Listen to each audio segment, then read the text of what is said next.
नमस्कार सोल शक्ति परिवार। कल्पना कीजिए आप एक शांत निर्मल झील के किनारे बैठे हैं। आपका मन उस झील की सतह की तरह स्थिर है जिसमें ब्रह्मांड का अनंत आकाश प्रतिबिंबित हो रहा है। यही तो ध्यान की अवस्था है जहां आत्मा परमात्मा से एक होने लगती है। परमहंस योगानंद जी हमें सिखाते हैं कि ईश्वर किसी मंदिर की मूर्ति में या किसी धर्म ग्रंथ के पन्नों में कैद नहीं है, वो तो अनुभव की वस्तु है। एक ऐसी अनुभूति जो तभी होती है जब आपका मन शांत, आत्मा निर्मल और आपकी ऊर्जा शुद्ध होती है। ये यात्रा भीतर की है, एकांत की है। लेकिन इस एकांत यात्रा में हम अकेले नहीं चलते। हमारे चारों ओर एक ऊर्जा का संसार है, लोगों का संसार। और अक्सर हमारी आध्यात्मिक प्रगति में सबसे बड़ी बाधा कोई बाहरी सर्कमस्टेंस नहीं, बल्कि हमारे आसपास के लोगों की ऊर्जा होती है। आज हम उन अदृश्य धागों को समझने का प्रयास करेंगे जिनसे दूसरों की ऊर्जा हमारी चेतना को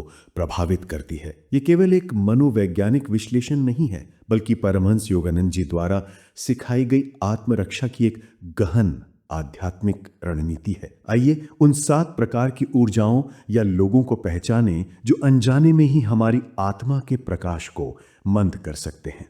पहला प्रकार, नकारात्मकता के वाहक। ये वो आत्माएं हैं जिनकी दृष्टि हर चीज पर धुंधली है। उनके लिए हर सुबह एक बोझ है, हर अवसर एक चुनौती और हर इंसान एक धोखेबाज।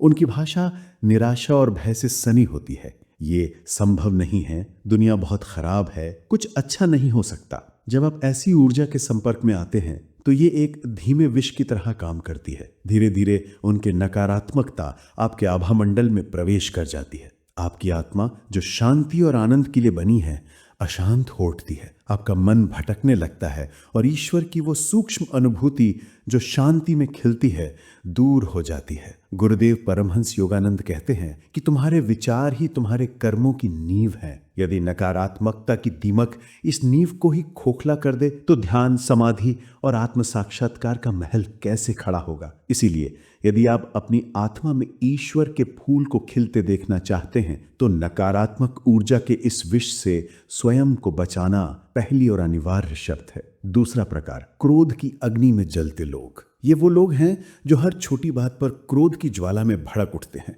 उनकी ऊर्जा अस्थिर और विस्फोटक होती है। उनके आसपास का वातावरण हमेशा एक तनाव से भरा रहता है। जब आप ऐसे व्यक्ति के संपर्क में आते हैं तो आपका मन भी उस तूफानी समुद्र की तरह अशांत हो जाता है। ध्यान की अवस्था में जब आप अपने भीतर शांति का सागर स्थापित करने का प्रयास करते हैं तो उनके क्रोध की एक लहर भी आपको भीतर तक हिला सकती है। गुरुदेव योगानंद कहते हैं कि क्रोध का प्रभाव आत्मा पर एक काली छाया डालता है। जो व्यक्ति क्रोध के प्रभाव में है, उसकी आत्मा ईश्वर के प्रकाश को प्रतिबिंबित नहीं कर सकती। स्वयं से पूछिए, क्या आप परमात्मा के प्रेम से जुड़ सकते हैं जब आपका मन किसी के गुस्से की अग्नि में झुलस रहा हो?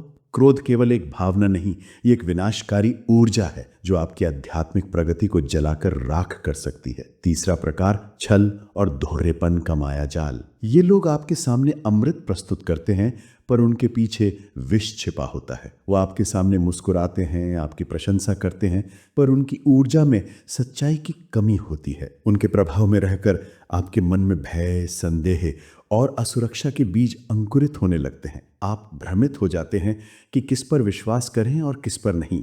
परमहंस योगानंद जी की शिक्षा स्पष्ट है। ईश्वर की अनुभूति केवल तभी होती है जब आत्मा दर्पण की तरह साफ और मन निर्मल हो। छलपूर्ण लोगों के बीच रहना उस दर्पण पर लगातार धूल फेंकने जैसा है। आप एक मृग तृष्णा के पीछे भागते रहते हैं जहां रिश्ते और संवाद केवल एक भ्रम होते हैं, सच्चाई नहीं। चौथा प्रकार, आलोचना और नीचा दिखाने वाले। ये ऊर्जा सबसे सूक्ष्म और घातक होती है। ये लोग आपके हर प्रयास में दोष ढूंढते हैं, आपकी हर सफलता को छोटा करके दिखाते हैं। उनका उद्देश्य आपको बेहतर बनाना नहीं, बल्कि अपने अहंकार को संतुष्ट करने के लिए आपको कमजोर महसूस कराना है। ये केवल आपके आत्मविश्वास को नहीं तोड़ता, यह आपकी आत्मा को भी घायल करता है। आपकी आत्मा का संगीत धीमा पड़ जाता है और आप स्वयं पर ही संदेह करने लगते हैं। गुरुदेव कहते हैं कि ईश्वर को पाने के लिए अटूट विश्वास और आत्मनिर्भरता आवश्यक है। जब आप लगातार आलोचना के बाणों से घायल होते हैं तो आपके भीतर ईश्वर के लिए वो विश्वास और प्रेम की जगह ही नहीं बचती। पांचवा प्रकार, भ्रांति और भ्रम फैलाने वाले। आज का युग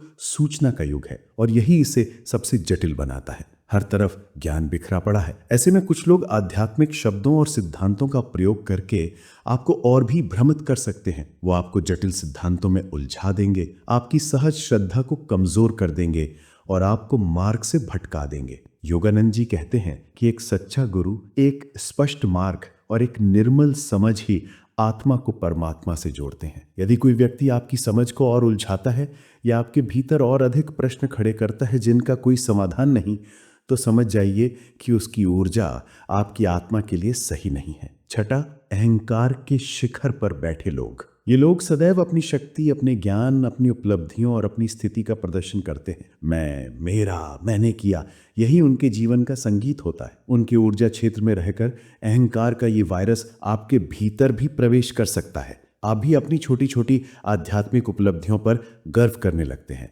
गुरुदेव हमें विनम्रता का पाठ पढ़ाते हैं। वो कहते हैं कि ईश्वर की अनुभूति के लिए शिशु जैसी नम्रता, परम शांति और आत्मा की पूर्ण शुद्धि आवश्यक है। अहंकार इंसान और भगवान के बीच खड़ी सबसे ऊंची दीवार है। यह आत्मा को भारी और अपारदर्शी बना देता है, जिससे दिव्यता का प्रकाश भीतर प्रवेश नहीं कर पाता। सातवां और अंतिम प्रकार, सांसारिक मोह में डूबे लोग। इन लोगों के जीवन का केंद्र केवल भौतिक सुख, पैसा, प्रतिष्ठा और बाहरी दिखावा होता है। उनकी बातचीत, उनके लक्ष्य, उनकी पूरी चेतना केवल संसार में उलझी रहती है। उनके इर्द गिर्द रहकर आपका मन भी अनायास ही भौतिक लालच और इच्छाओं के भंवर में फंस जाता है। आपकी प्राथमिकताएं बदलने लगती हैं, ध्यान और साधना गौण हो जाते हैं। गुरुदेव का संदेश अटल है। ईश्वर को पाने के लिए तुम्हें भौतिक मोह से ऊपर उठना ही होगा। जब तक आपकी चेतना नश्वर वस्तुओं से बंधी रहेगी, तब तक आप उस अनश्वर शाश्वत आनंद का अनुभव कैसे कर सकते हैं। तो अब जब हमने इन 7 छायाओं को पहचान लिया है, तो प्रश्न उठता है कि हम इनसे कैसे बचें। क्या हमें दुनिया छोड़कर किसी गुफा में चले जाना चाहिए? नहीं, परमहंस योगानंद जी ने हमें पलायन का नहीं बल्कि विजय का मार्ग दिखाया है। ये विजय अपने मन और अपनी ऊर्जा पर नियंत्रण पाकर ही संभव है। पहला कदम है अपने भीतर एक अभेद्य किला बनाना। ये किला ध्यान और प्राणायाम की ईंटों से बनता है। हर सुबह जब आप ध्यान में बैठते हैं तो आप केवल ईश्वर से जुड़ नहीं रहे होते हैं, आप अपनी आत्मा के चारों तरफ एक ऊर्जा का सुरक्षा कवच भी बना रहे होते हैं। क्रिया योग जैसी वैज्ञानिक ध्यान प्रविधियां आपकी प्राण शक्ति को इतना ऊर्ध्वगामी बना देती हैं कि बाहरी नकारात्मकता आप तक पहुंच ही नहीं पाती।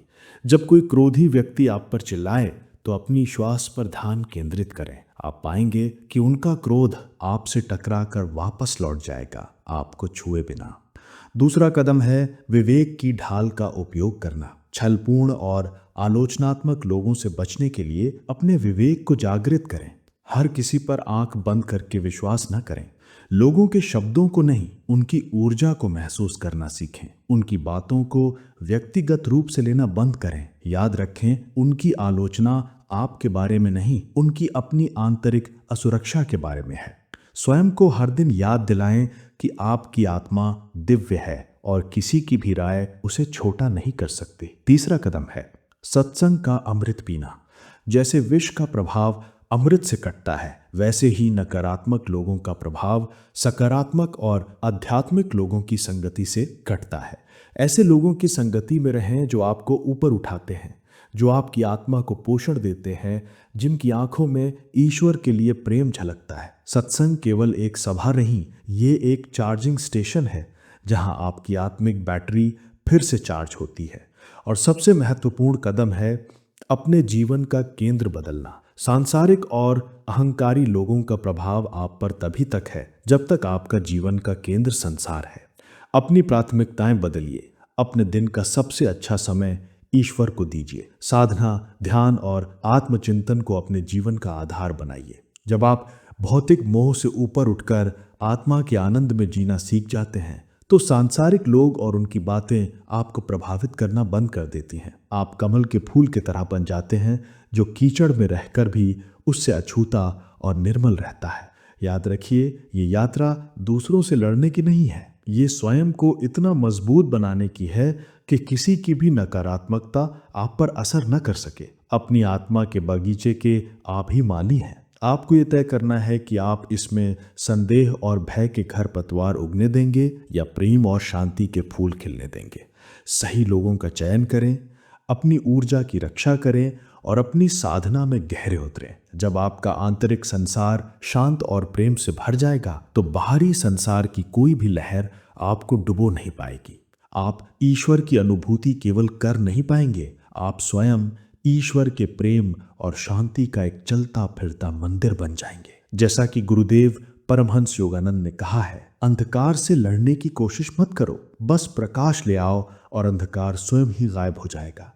इसी तरह दुनिया की बुराइयों से लड़ने की कोशिश मत करो, अपने भीतर देखो और अपनी आत्मा के प्रकाश को इतना उज्जवल कर दो कि उसकी किरणें तुम्हारे चारों तरफ फैल जाएं।